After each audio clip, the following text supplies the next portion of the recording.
Well, thank you for having us. We're really excited. This is work that we accidentally fell into doing, and we kind of became obsessed about.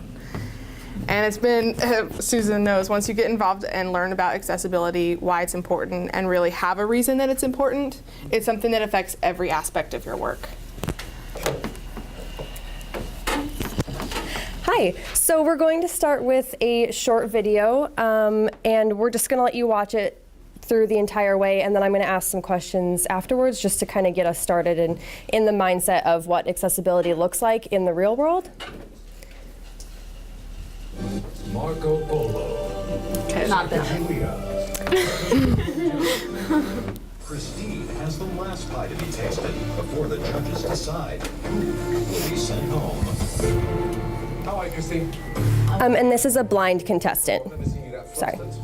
And then, with barely 18 minutes to go, you still were not in the oven with your apple pie. What the hell is going on? Honestly, Chef, there's just no excuse. I just was flustered and I'm not experienced with making pie at all, so there's just really no excuse. What do you think this pie looks like? I think it probably looks like a pile of rubbish. Visually, it looks stunning.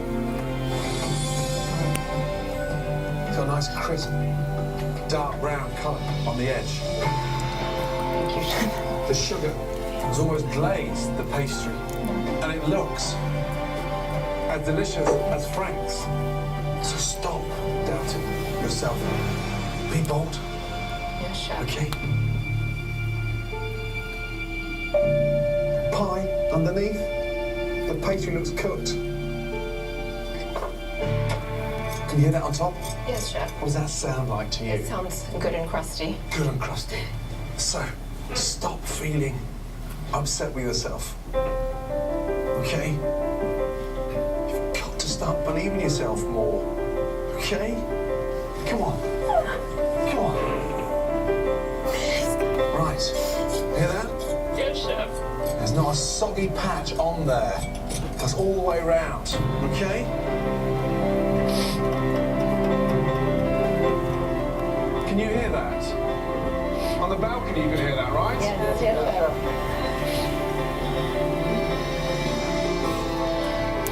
And it's intact. Right in front of your very eyes, I have a wedge Oh, thank God. of a beautiful apple pie. And the flavour?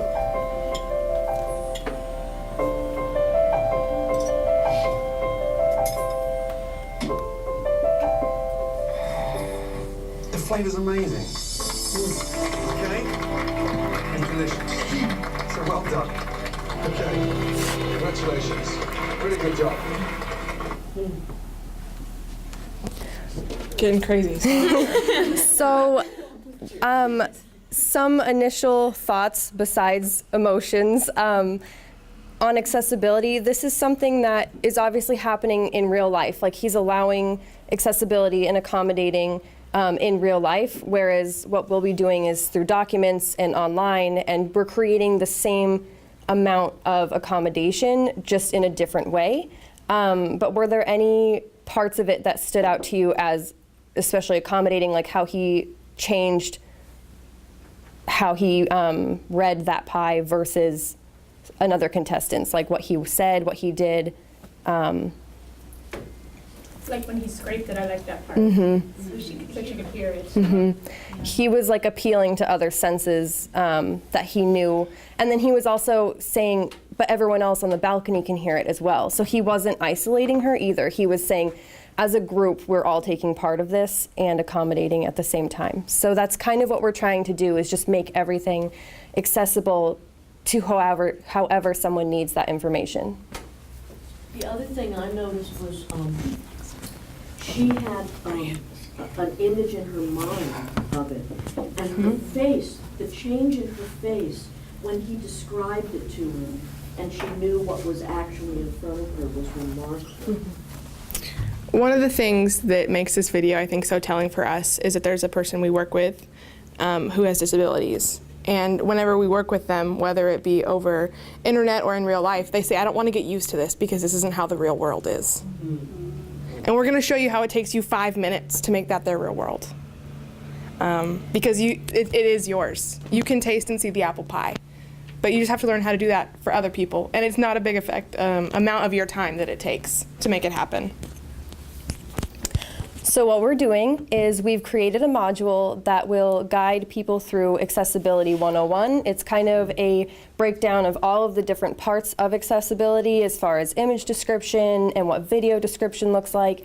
We have simulations on what it's like to have various vision impairments or other things that are going to require you to have different forms of accessibility.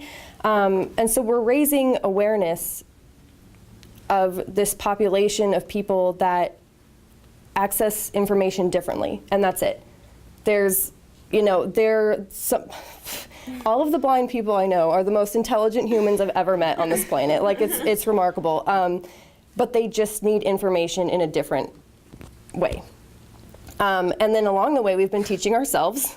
As we said, we kind of stumbled upon this, and then it's created this huge snowball effect. We fell down the rabbit hole, essentially. Swan dove. Yes. Yes, we were like, oh, accessibility, this looks fun. And then it opened up this whole new world, and now all we can see is Tahoma. You'll be able to see that at the end of this as well. It's a type of font, and that's the only thing that we know now. And we've been teaching each other. We all have our strong suits in accessibility now. And so You'll have your strong suits. yes, so we know, like, oh, hey, if I have a problem with this, I'll go to Leanne because she's the pro on this. Or, oh, I don't remember what symbols aren't accessible. What, do you guys know? So we all kind of bounce off each other. And so having that in the workplace will make it easier for everyone else as well. And then we're also teaching our greater community. Like she said, we have people who didn't think that this could be a part of their world. And for someone who has to spend every day advocating for themselves and fighting other people on what everyone else has access to, can you imagine if they get onto a website and they can just have all of the information and be done? Do you know how exhausting it would be every day to be like, hey, I'm going to email this person 8 times and try and get a document, but they don't know how to do this document. So it's like a real struggle back and forth, instead of just being able to open it, read it through, get what they need to have, and be done. Like, that makes our company look so much better. So that's basically what we're doing, is we're just trying to have that accessible for everyone and accommodating everyone. So I get that you understand that it's important, but why do you even care, honestly? 25% or 1 in 5 people have a disability. So how many people in that room is this? 4 or 5 of us have a disability, physical, cognitive, visual, sensory of any sort. And I mean, we all know people with disabilities. They have a broken back and now they can't walk. But they're included in this. But there's a greater percentage of people that have a disability that requires them to need a different access to something. But there's also, as you can see in bold, 3 main reasons. Practical, because it's useful. Because something that may seem like it's only for a blind person is actually for someone who lost their arm in an accident, or for someone who has autism. That you think that one size fits all really does, because it's not that one disability only needs one way of access. And that's something we've learned, that doing simple things affect a lot more people than we know. Legal, because the government says do it. I mean, really, they do. And a lot of people ignore that. And the reason that we're in such a wonderful country that's developing and other people throughout the world don't get the opportunity to even go to school is because now that we've realized that these people are important. So why not go the extra step and take a minute of your time to make them feel important too? And moral, the internet is a place of equality because it's all power and choice on the same level, but only if our access is equal to everyone else's. What's the point of using the internet if you can't access it like anyone else? If you can't go through a website or you can't see the pictures that are on it because someone didn't take the time to do it. And everyone here has online content. We all do. So it's a really easy change, and it can impact so many people. So one of the things is called image description. What it is it's a description of an image. It's for people who need different access. A lot of times we think about, okay, you don't see a picture, so I'll describe it in words for someone who's blind. But there's a lot of people with different cognitive disabilities that don't take in information visually. They need to hear it auditorily or feel it, or another way of inputting that information, in which you do. A thing about image description that is important is a relationship between form and function. Images are a way that we learn. So how do we continue to bridge that gap of learning through someone who doesn't learn visually? And images are supplemental information oftentimes. Imagine a textbook without a picture. It sounds awful, and I see the faces you're making because that's the best part of any book, right? Is the pictures. So it's an important part of our visual world. And how do we make that accessible for those who don't have access to that? That's me. All right, so we're going to give you a little experience of what we got into when we decided to take on image description for ourselves and didn't really know what we were expecting. And we're going to have a couple activities today. You can probably assume from the paper and pen. But first, we're just kind of going to go off the cuff and brainstorm. So how would you personally describe this photo in, let's say, 1 to 2 sentences for time purposes? Just whoever wants to raise their hand and share. Be brave. What's this a picture of? That's all the question is. What do you see? George Washington standing at the bow of the boat with soldiers, a flag waving in a lot of wind, and the water is rough. We should recruit you. Yes, that was wonderful. Anyone else want to give it a try? There's not really a wrong answer. And the reason that I did it that well is because NCDB does this on every Facebook post they do. And so I've been reading those and picking up tips. Yes, awareness. There you go. I know there's more than one rock star out there. But once you've heard David Bowie. I mean, all right. Okay, so any of these would have been acceptable descriptions of this picture, but the important part is what content are we going for? What is the goal? Are we talking about different art movements and how that affects things? Are we talking about history? Are we talking about maybe battle tactics and how the weather influenced their position?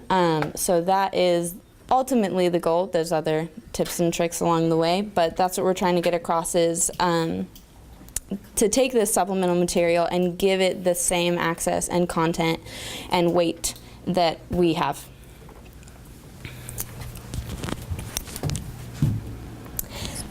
Okay, so now we're going to do an activity. Since you guys are all such good friends, I'm going to have you all partner with someone to the left of you. I'll give you like a few seconds if you need to figure that out. No shooting glances at each other like we're partners. And then, so what we're going to do is one person is going to face the back wall. All the way. One person. One partner. Like knee to knee. Yeah. But one person, the person who's facing the wall needs to be on the table side. Yep. Because they're going to have to draw. Yep. So someone needs to be against the table that's facing the wall. Art skills are not required, and Yep. you both have to do it. You so both it's have okay. to. Okay, so. All right, so the people who have your backs turned, you're not going to be able to look at this image. The people who are looking at this image. Nope, turn around, turn around. Turn around. The people who are looking at this image, you have 45 seconds to describe this on-screen image to the person that is in front of you. And then you'll have a minute to draw. You don't have to draw and listen at the same time. Yes, so like pause, take it all in. You cannot point on their paper and say this is where this is, this is where this is. This is going to be basic image description, what someone would get if they were reading out of the text. So you have 45 seconds to try and describe this image to your partner. 3, 2, 1, go.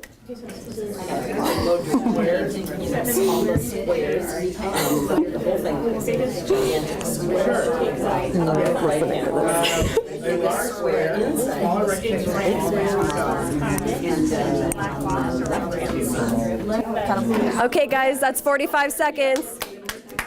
Okay, start drawing. No more description. One last minute to draw. Carol. And we're not No? Yep, just them now. Yep, so now they just draw and there's no supplemental information. So they just have to go off of whatever you just told them. No cheating. Honor system. Sorry.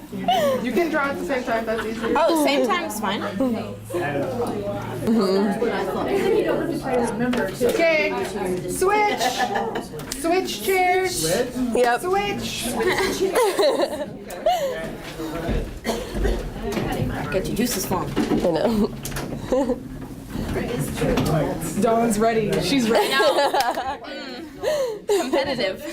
Do it while I'm talking. Yes. Yeah, you can draw. Please clarify that. Yes. Okay, so this time around you can draw while the person is talking. The only thing is that the person who is describing, you can't be saying like, oh no, more to the left or more to the right. You just have to keep describing like how you would the image. Good? Okay, so 3, 2, 1.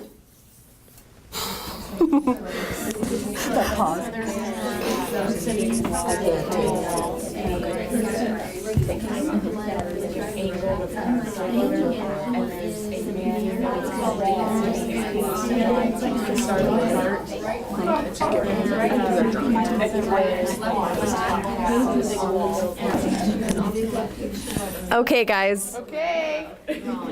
So you guys can wrap up your drawing if you have finishing touches, or you can turn around and look at the photo. Take a peek.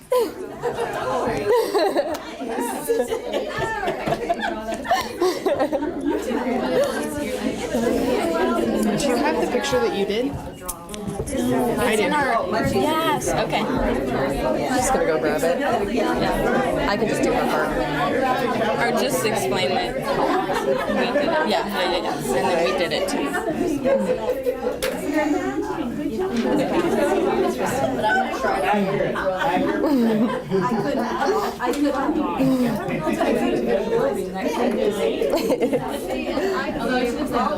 I love that. Sorry.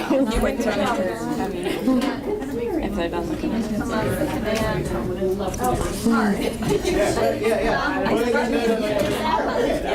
That was just squares, right? The beautiful thing about this experience is that we've done it. That's one of the first things we did. With this picture. Or the other one. Basically. And we listened to good describers do it. And the worst part is we could recreate the pictures exactly as they were. Really? Because that was someone who knew what they were doing.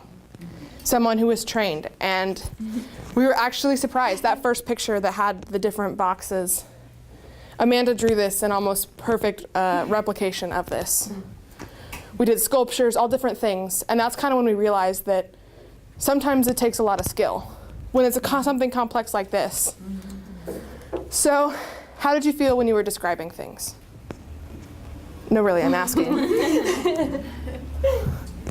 Yeah. I sometimes assumed what I wanted them to see.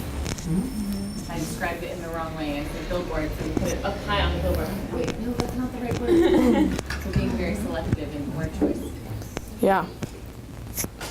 I didn't know where to start. I didn't know if I should start with the background of the image and then, put the guy on top of it, or if I should start with him because he's most important, or I didn't know where to come at the image.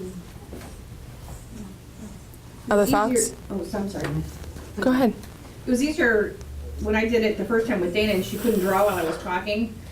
I didn't know I didn't have any way to reference if she was understanding what I was saying, but when I was drawing while she was talking, she could say, yes, that's right, or give me some nudges that it was. I mean, she didn't ever say like, that's not right, but I could sort of tell, like I could sort of see what she was saying. But the first time without any feedback, you couldn't, So how'd you feel as the artist then?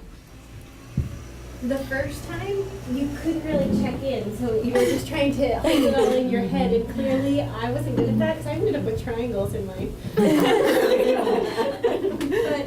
But, so it was, I don't know, I mean, so it was hard being the drawer, but when you flipped it, it felt like a big responsibility, like if I don't describe this well, she won't get it, and it's my responsibility to somehow walk through those steps. Excellent point. Yes. So what could have made it better? Being a better artist. Doesn't count. I know we all wish that, but what could have made it better? I felt like I wanted to write down the directions and then, massage them before I gave them to her. kind of the practice piece. Like, the more you practice it, the more you realize, wait, I made a mistake when I've done word choice about billboards in the past. I need to be, a little bit more artful in how I'm describing this. You need to break it down to its most basic components. Yeah. So if we were to go back to this first picture, we didn't ever tell you, oh, go ahead, Susan. We didn't know the context of this either. We didn't know, Exactly. We didn't know what was being taught or what information needed to be conveyed, so we were just assuming. If this piece of art was a math question and asked, how many squares are there? Your description wouldn't be at all what it just was. And it would have been a lot easier. There's squares within inside a square, and there's 8 of them. Rather. No, they're rectangles. Yeah. You gotta imagine. And mathematically, they're actually 2 combined will equal the square. But, So, but The professionals. thankfully we're not the math teachers. But the thing about an image is that this could have 2 completely different descriptions and both be right. That it matters that it's the point that it's a piece of art in somewhere where there's not normally art? Or is it about the number of rectangles? Or is it about color? Or what's the point of an image? Because that's when, as a describer, you also get to make decisions about what's important and what's not. Because always, not everything's important. Visually, we make the decisions to not pay attention to things. Someone may not notice the C's cookies during crisis sign, where someone may. But that's visual information, and you make a decision about it, if it's important or not, in the context of whatever you're creating. Oh, I just noticed that what you just said is like, well, if I tell her that the upper right quarter is red, or if I need to tell her it's a little bigger, and so context would have told me. Definitely. And there's also an important part about image description, which is your opinion. This is something that you definitely don't realize that you do until you physically analyze what you are doing when you're describing images. And that's saying, if you walk outside and you see a house and you say, that's an ugly house, what does that mean to someone else? Instead, you say, the paint is chipping, the rail boards are cracked, the door is ajar, the glass is broken, there's overgrown weeds in the yard, there's all this stuff. And you give that, and then based off of that information, someone can say that house is ugly or it's not. So there's a completely different side of image description where there's opinions that come into play. What's beautiful to you may not be beautiful to someone else, and beautiful doesn't describe what's happening in an image. Beautiful is like a feeling about what is in that image. So that's just something to kind of keep in the back of your mind when you do think about image description, as far as opinion of something. Here we go. Well, and also the words you use, like I just said, that looked to me like a quilt block, but that assumes that he would know what that is. Yes. It could be a flag too. So that's the context it was quilting. So choosing your descriptive words and knowing who your audience is and what their background knowledge might be would be helpful. Yes. Very true. So what are we doing? What are we doing with our module and sharing our experience?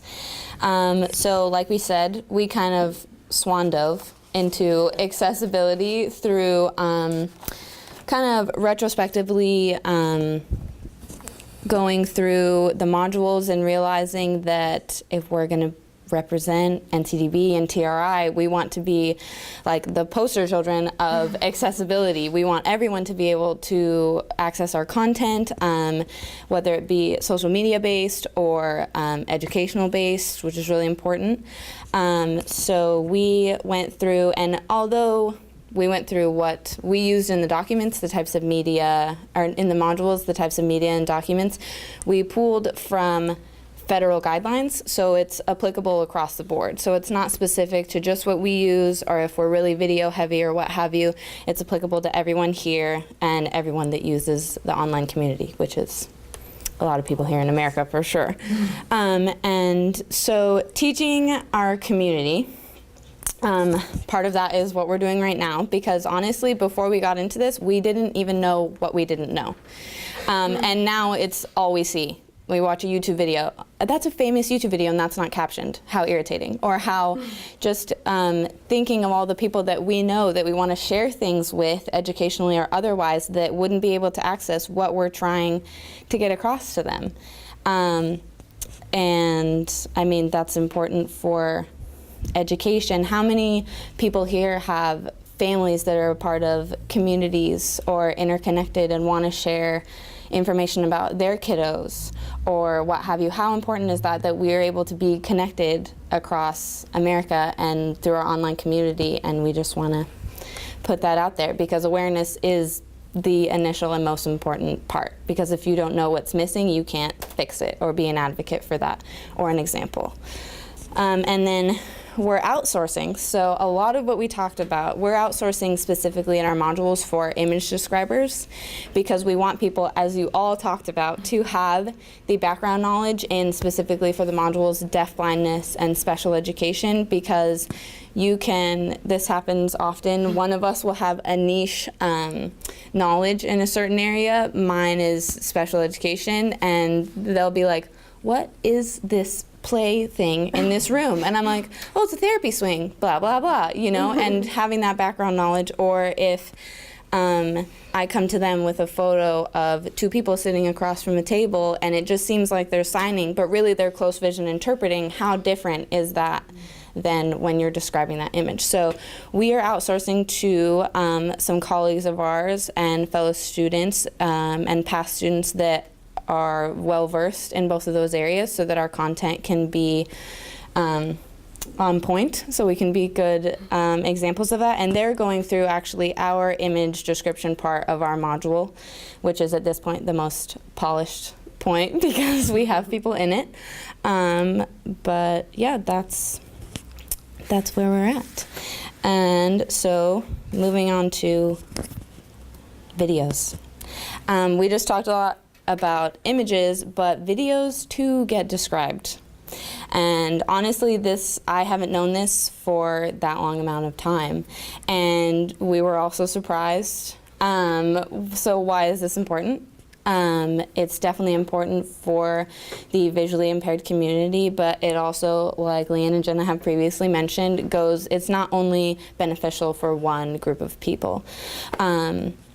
And going back to the education point, if you're going to put supplemental materials out there, and the fun part mostly when you're growing up in school is videos and images and kind of connecting these concepts in your mind, and how much more beneficial is it if you have a description in the beginning of what you're doing. And personal anecdote, not in an educational sense, but hopefully, my nephew is legally blind, and he hated going to the movies because either you have to sit in the front and he's asking a bunch of questions and then he feels left out. And I personally was there the first time he decided to use, he's a little stubborn, the audio description in the theater, and it just changed his whole world. And it's kind of sneaky because I feel like there's extra information in there. But so we got to be like, Daniel, who is that? So who does it? Professionals. There are a few companies, DCMP, that's trying to encourage the use of it, but in the United States, we recently passed a law in 2010 that the top 25 markets of the top 5 cable-rated networks have to provide at least 50 hours of video described programming per quarter. And then there's some laws that overlap in cable and other things, but how much is not described? So another statistic is that there's 1.2 million hours of online content that gets uploaded, original online content that gets uploaded to YouTube every month. And I can guarantee a majority of that isn't even captioned, regardless video described. So that's another key piece that we want to be an example of. And so what does this look like? So we're going to have you watch another film, and then I'm going to pause it halfway through and ask some questions, and then we'll watch the second half of it. So just kind of keep an open mind with this one, and Close your eyes.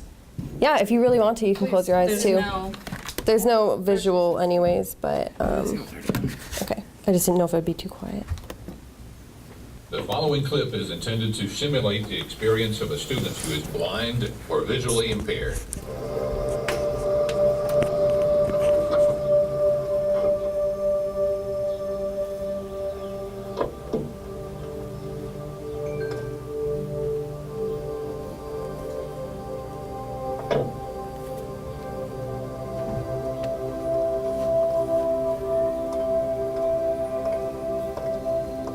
Good morning.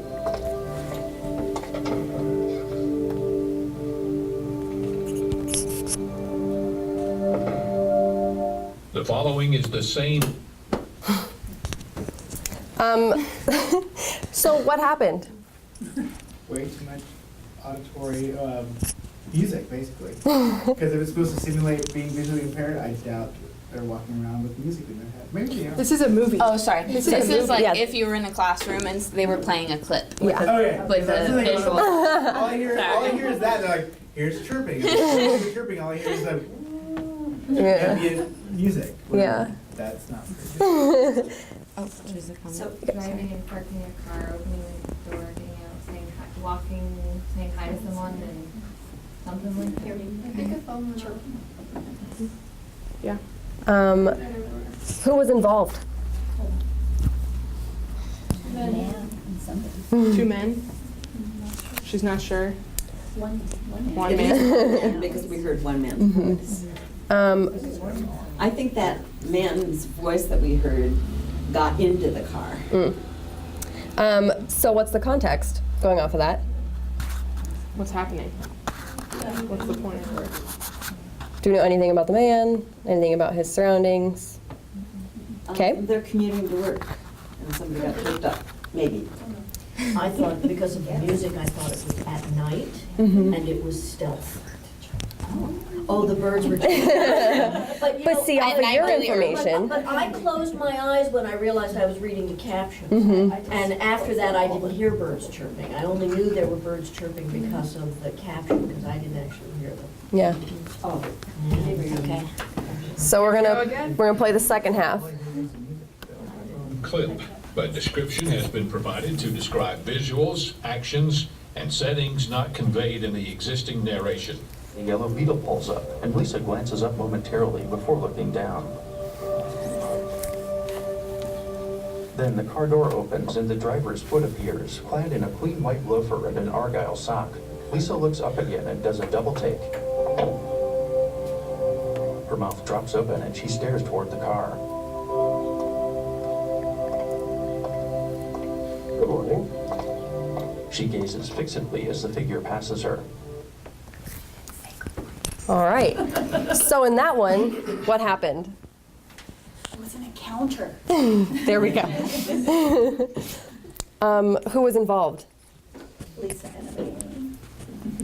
So we originally thought there might be two men. We only know there was one man, right off the top of the bat because we heard his voice, but that was it. They were commuting to work, getting in their car. Yeah. But instead he was getting out of his car, and now we know what the car looked like, and now we know kind of what he was dressed in. And then the context.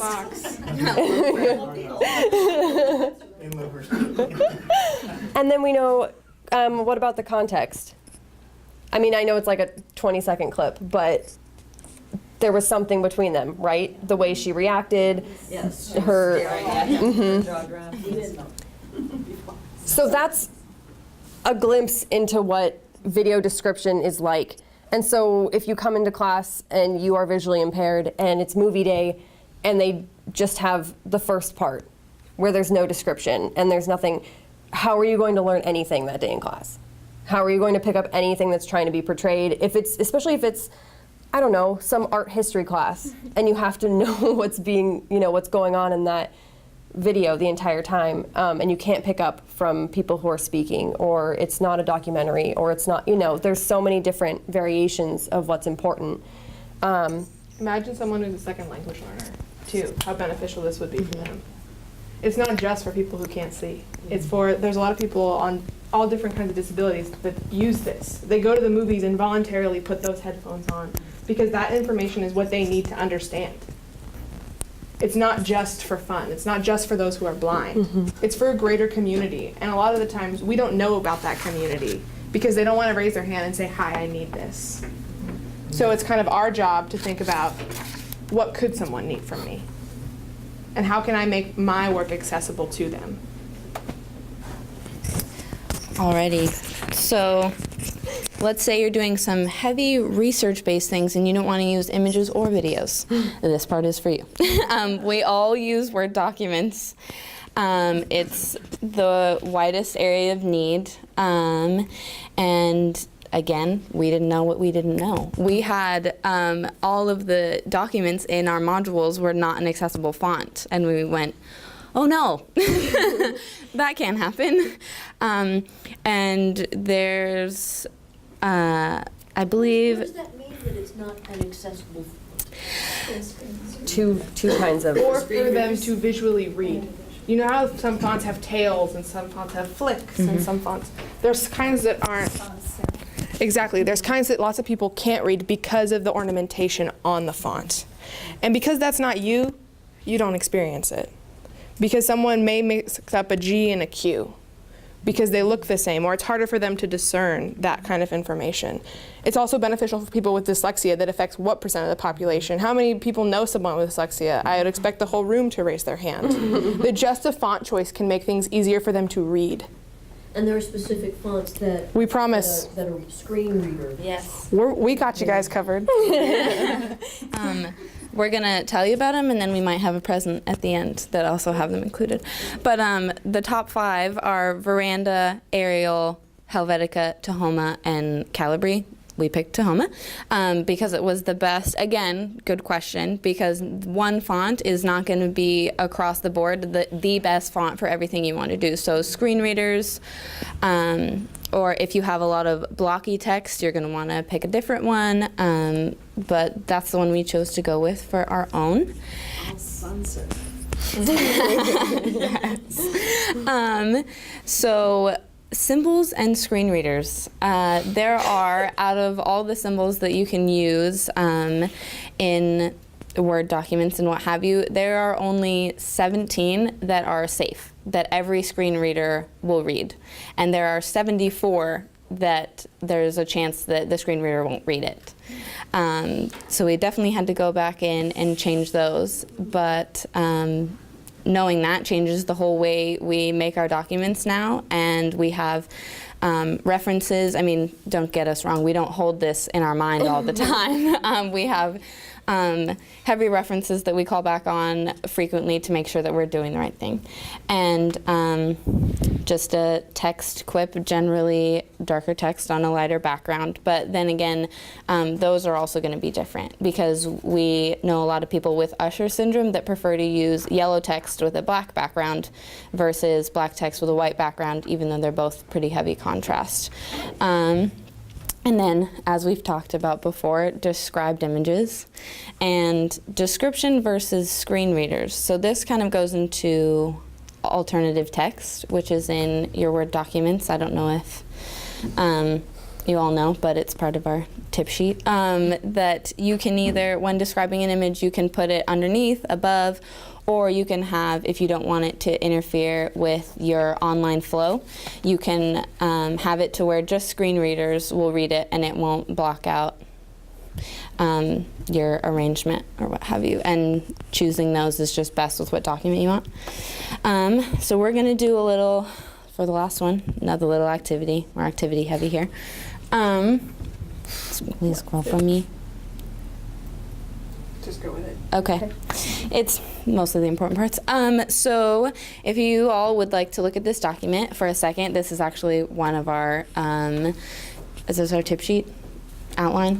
From one of the modules that we use, and just kind of throw out things that you think could be changed or what needs to be changed to be accessible or not. So we know for one there's a picture, right? Square one. Description. Correct. Well, we don't actually know if it has a description, right? Bingo. If it's an Yes. electronic Yeah. version, Yes. it could have an alt tag. Very true. Alt tag. Alt text. Alt. Yes, alternative text. Correct. Since there's a chart, my understanding is that screen readers read in a certain way, and I don't know if it's across. Yes, very good. Yes, fantastic. On the table, there's no heading in the first column, so Correct. they would know what that column is. Perfect. We'll show you now. Yes, so there's actually more arrows down here, but so the same concept as alternative text, but for headers and footers. You can put in bookmarks here so that the screen reader is sure to read it before, so you have a little context like, oh, I want to know where all the information on this document came from. Appendix 2, fantastic. I can go look at that and see what they cited. The font is wrong. It's not an accessible font. The logo would have an alternative text.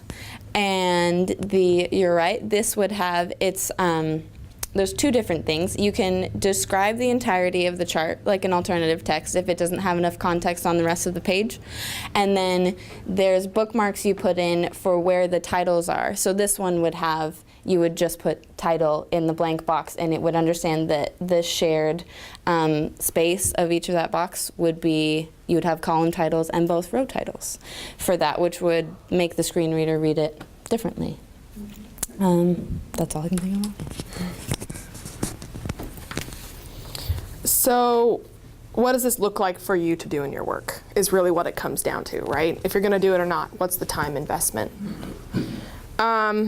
Describing an image, 30 seconds or less to have the image description put into your document. Can you give up 30 seconds?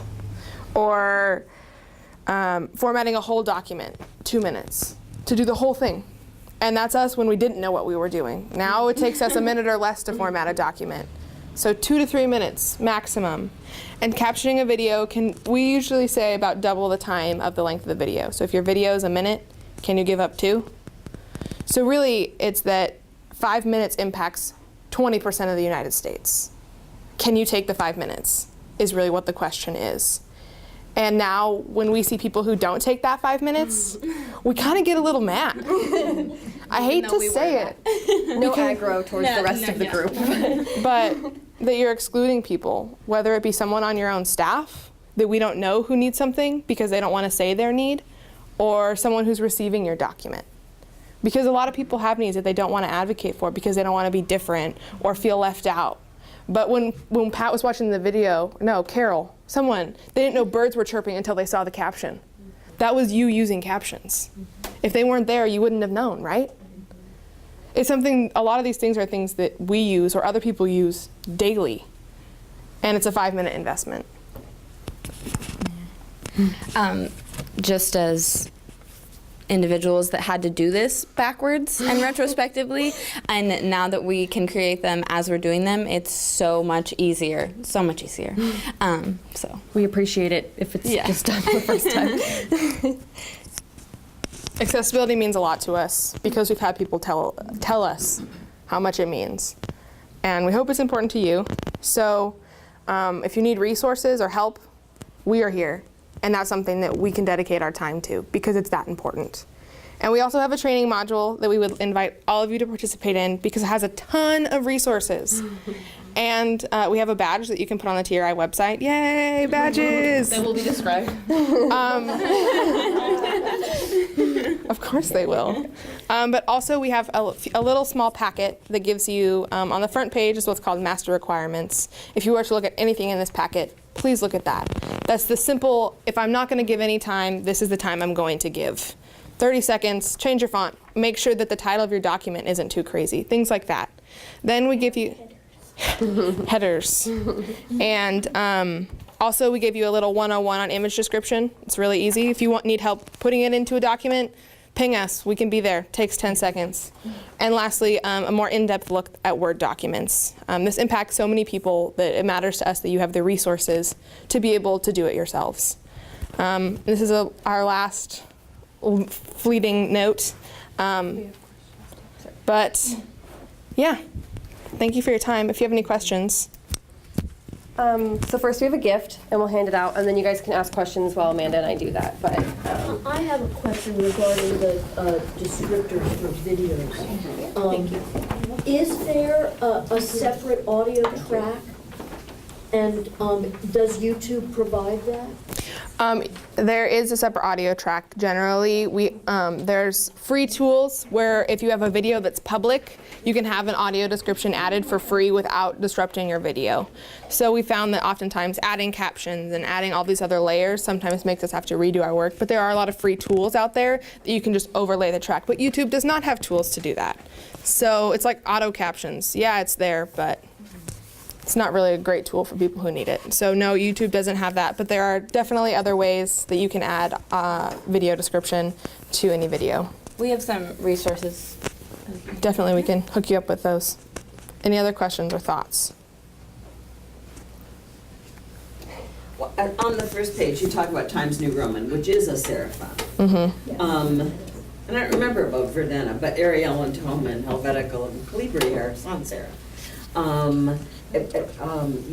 Years ago, I learned that for people who don't have any problems, they actually can read a serif font, a standard serif font, more quickly than they can read in print, more quickly. When you put things on a screen, it all changes. The most accessible font for screens is actually Verdana. It takes up a ton of space, but if you're all It does. So yeah, you may need an extra page, but it's also the easiest on your eyes to read and comprehend. So all these fonts have different strengths and weaknesses. I would say too, Helvetica doesn't exist in Word anymore. Yeah, I noticed. It's all. But I was also going to add, so there's research probably like 15 years ago that just in general, the best way to do a PowerPoint presentation is a white background with black font. There's better retention based on with just that basic outline. Correct. So, layout. So it's for everyone, not Yes. It's actually really surprising how much energy goes into accessing information. I know that a lot of the people that we've worked with have reported at the end of the day that they're exhausted because they have to try so hard to read things, and you don't realize that you're working your brain that hard to read something because you're just reading along, plugging along, but by the end of it, you're actually worn out, and you don't realize that a lot of energy does go into just picking up that information from something. One of the excuses that a lot of companies have used for not making their websites accessible is that the Americans with Disabilities Act has a caveat that you must do this unless the cost of it is prohibitive. And what it sounds like from what you're saying is that the cost has become not prohibitive anymore because of all of the technology that we now have. And so that excuse, I mean, I've worked with so many web designers who said, oh no, you don't want to do that, it'll double your cost. And it doesn't anymore, you know. I think we all like to make excuses. But it's also now legislation is looking at changing. So is this something that if you can get ahead of and get into your work so that before you're forced to have to do it in your work, you're already doing it? So once you can ride the bike before everyone else just has to learn. So put yourself on the wheels ahead of time. Most of the tools now are free to do these things. I mean, these tools, except for one, is free, and you can learn how to do it if you want to. So it's not that things are cost. The cost is your time. And there's also a really cool tool on WebAIM that you can download, and it screen reads your web page as if you were using a screen reader, and then it will tell you how severe of a naughty that you are doing on your web page by telling you if it's red, if it's yellow, if it's green, like this is good, this is not readable. And so we actually had a lot of fun. We actually spent a couple hours scanning the web. Yeah, just doing different pages and saying, oh wow, New York Times, you know, like different stuff like that you wouldn't realize. And so just to even access that in that way and just know helps you. It's just knowing. Microsoft Word does, after 2010, does have the accessibility checker right in there. So you check your document, it will tell you what you need to look at. Perfect. Anything else?